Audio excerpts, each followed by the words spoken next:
No. Talk to me, Sean. I don't know who Sean is, and I don't know who you are.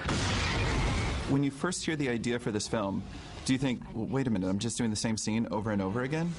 Yeah, and it sounds just completely implausible, and how are you going to do that, and how is the audience going to stay engaged? But that was exactly the intriguing idea about it. For me and for Jake and for Duncan, we would huddle together before each source code, and we would sort of find the little nuances, the subtleties, and really try to put the pieces together and make it fun for the audience to work out. And I think we really pulled it off. If you were able to relive 8 minutes and the pure joy of it over and over again, what movie set besides source code would you choose to be back on? I would love to go back to, you know, I love Jarhead. I loved making Jarhead. Kiss Kiss Bang Bang, for sure. Yes, for sure. I'm such a huge fan of Thank that you. movie. Me too. I me too. adore I had the best that time movie, and I tell everybody to see it whenever Thank you. they, I yes. appreciate that.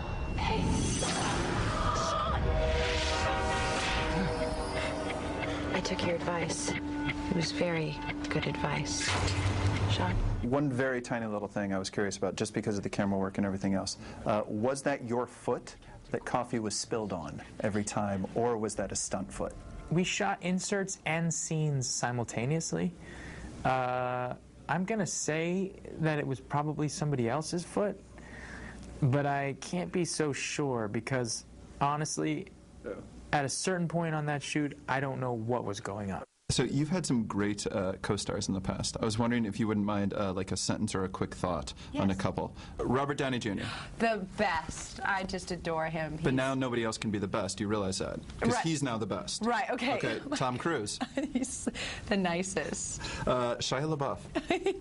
The most fun. Casey Affleck. The most interesting. And then Jake Gyllenhaal.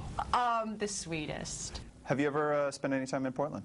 I have spent one night and passed through Portland, but I have to say I love that city and I really want to make a movie there. So, and actually I was talking about that with a producer friend of mine, and we were talking about a movie that, you know, may or may not come about, and I was saying, we got to make this movie in Portland. Let's just rewrite it and just say it. The first 15 pages are in Portland, and we were both in agreement, so you never know. It's a computer program. We've come to the end, so it's time for some quick questions. I got co-star Vera Farmiga to join us for these. What would be your last meal of choice? A fresh tomato and a fresh cucumber and a fresh avocado, man. Just all mixed up, a little vinegar and salt. I know it's strange. You would work well in Portland, actually. That would be good. A penne arrabbiata. I mean, I'm about to have some ribs, so that sounds pretty good for me. Private concert, who's playing? I would say probably Springsteen. Yo-Yo Ma. Oh my gosh, Garth Brooks. I just saw him in Vegas. He was amazing. I know, I'm going to get killed for that. Best TV show ever? The West Wing. Little House on the Prairie. Oh my gosh, this is so hard. Moonlighting. Who would you be for 24 hours, and then you go right back to being you? So that's a difficult question, because if you said I would slowly go back to being me, that'd be different. But you said right back to being me. I would say Springsteen. The Dalai Lama. Christian Amanpour, for sure. What's going on? He's in trouble. Tell me everything's gonna be okay. Everything's gonna be okay.